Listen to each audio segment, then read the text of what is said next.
The desert sun was merciless when the rancher spotted a man collapse beside the trail, lips cracked, eyes barely open. Heat shimmered above the sand, turning the horizon into a wavering lie. At first, the rancher thought the shape was a dead steer or a bundle of discarded cloth, the kind travelers sometimes left behind when weight mattered more than dignity. But as he drew closer, he saw a chest rise, barely, and a hand twitch weakly against the dust. The rancher reined in his horse and dismounted without hesitation. Years alone on the frontier had taught him to be careful, but they had not taught him to be cruel. He knelt beside the stranger, lifting his head just enough to pour water between cracked lips. The man coughed, sputtered, then drank greedily, tears mixing with sand on his cheeks.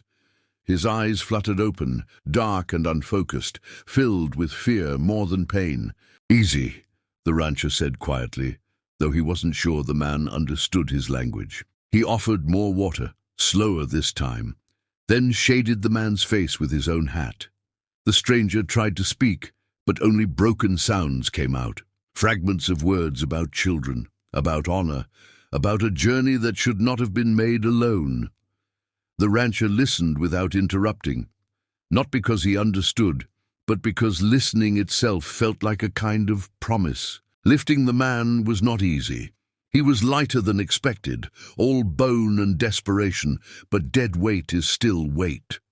The rancher managed to get him onto the horse, tying him in place with a rope so he wouldn't slide off. They rode slowly, carefully, until the sun dipped low enough to loosen its grip.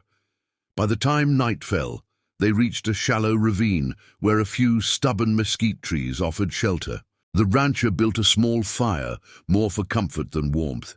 He fed the stranger thin broth from his own supplies and wrapped him in a spare blanket. The man's breathing steadied as the stars came out, bright and cold, watching silently as they always did. The desert, cruel by day, turned vast and almost gentle by night. They spoke little. The stranger drifted in and out of sleep, murmuring names the rancher could not place. Sometimes he clutched at the rancher's sleeve, as if afraid he might vanish like a mirage. Each time, the rancher stayed where he was, feeding the fire, keeping watch. Loneliness had been his companion for so long that silence felt natural. But this silence was different. It was shared. By dawn, the stranger could sit up on his own. His eyes were clearer now, sharp with awareness and something like shame. He insisted on standing, though his legs trembled. The rancher offered support, but the man waved him off, pride straightening his spine even as weakness bent it again. "You saved more than my life," the stranger said, his accent heavy but his meaning clear. He pressed his forehead briefly to the rancher's hand, a gesture of respect deeper than words. Then, with effort, he mounted the horse. The rancher offered him. He did not give his name, only a look that promised memory. Soon after, he rode away, swallowed by the heat and distance. The rancher watched until there was nothing left to see. Then he packed up, doused the fire, and continued on his way. He did not expect thanks. Kindness to him was not a debt to be repaid, but a habit like breathing. Weeks passed. Life returned to its usual rhythm, fences to mend, cattle to count, nights spent with nothing but wind and thought for company. Sometimes when the sun beat down especially hard, the rancher remembered the stranger's cracked lips and haunted eyes. He hoped the man had made it home. That was all. One afternoon, as the rancher repaired a broken gate, dust rose on the horizon. At first, he thought it was a storm. Then shapes formed within the cloud, horses, riders, many of them. His hand moved instinctively toward his rifle. Out here, groups meant trouble more often than not. The riders approached slowly, deliberately. At their head was a man dressed in fine leather and beadwork, his posture straight, his gaze steady. The rancher recognized him instantly, though he looked nothing like the half-dead soul pulled from the sand weeks before. Strength had returned to his body, authority to his bearing. The man raised a hand, palm open, signaling peace. The riders behind him stopped. The rancher lowered his rifle but did not let go of it entirely. "You helped me when I had nothing," the man said, dismounting. "When my life was worth less than the water in your canteen." The rancher nodded once. "Anyone would have done the same." The man smiled faintly. "No, many passed me. You stopped."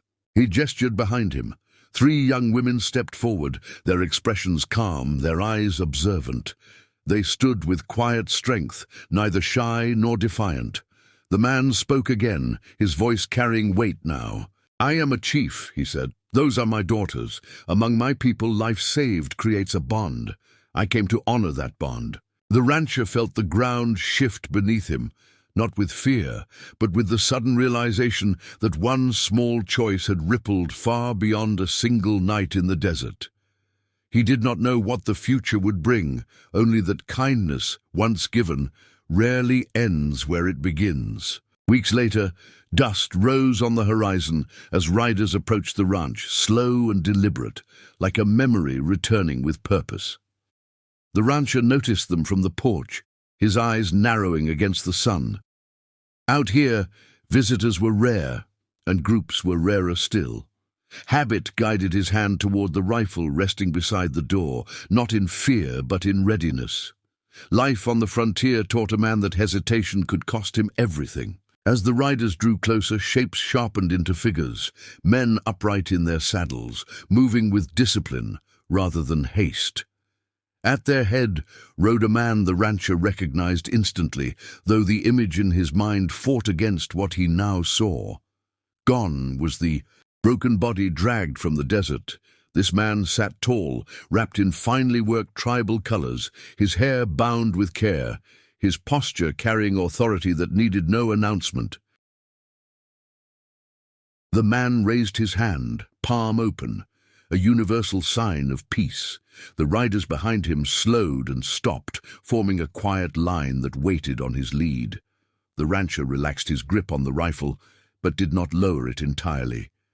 Respect, he had learned, did not require foolishness. "I hoped I would find you still here," the man said as he dismounted. His voice was strong now, steady, touched with gratitude rather than desperation.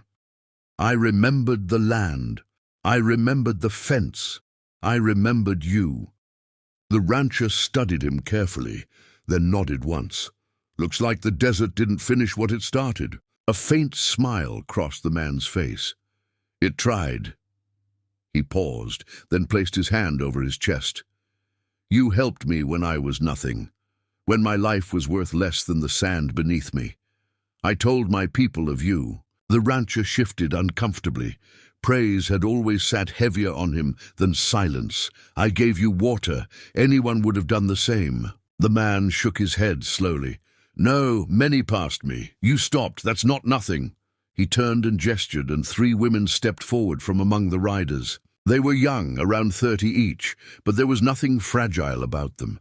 They stood with calm confidence, eyes steady, faces composed.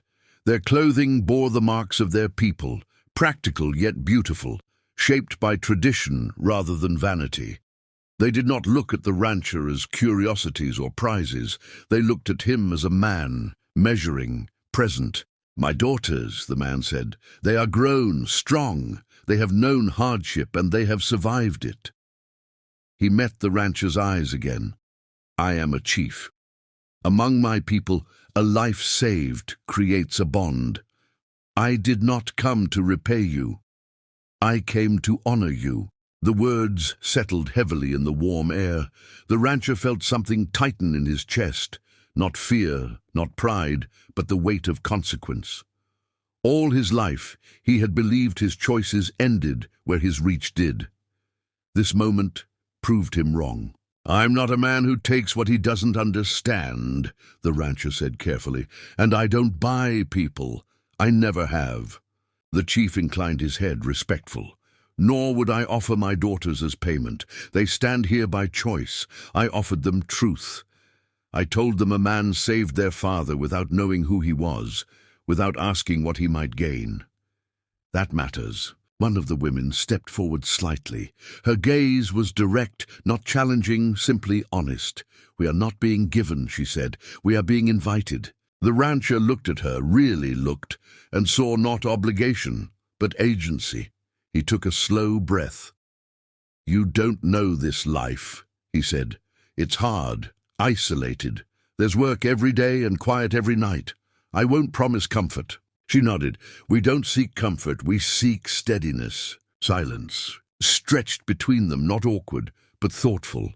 The wind moved through the grass, carrying the smell of dust and cattle and something unfamiliar.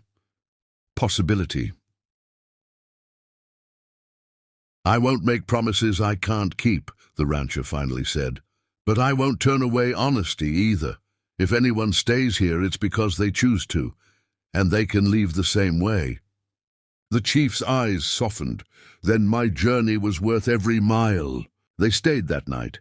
No deals were struck, no vows exchanged. They shared food, stories translated slowly between cultures, laughter cautious but real. The rancher learned their names, their skills, their histories.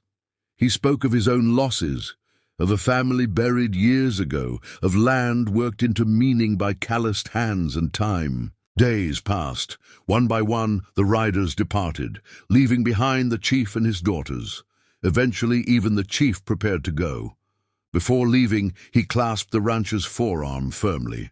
"Whatever paths unfold here," he said, "know that you are family to us now." When the dust settled and the horizon cleared, the ranch felt different, not louder, not easier, but fuller. The women worked beside him, not behind him. They learned the land quickly, respecting its dangers, understanding its rhythms. In time, affection grew, not rushed, not demanded, but earned through shared labor and quiet trust. The rancher often thought back to that day in the desert, to the moment he chose to stop. He understood now that mercy is never small. It travels, it returns, and sometimes it changes a man's life in ways he never thought to ask for. In saving a stranger, he had not only crossed worlds, he had found his own again.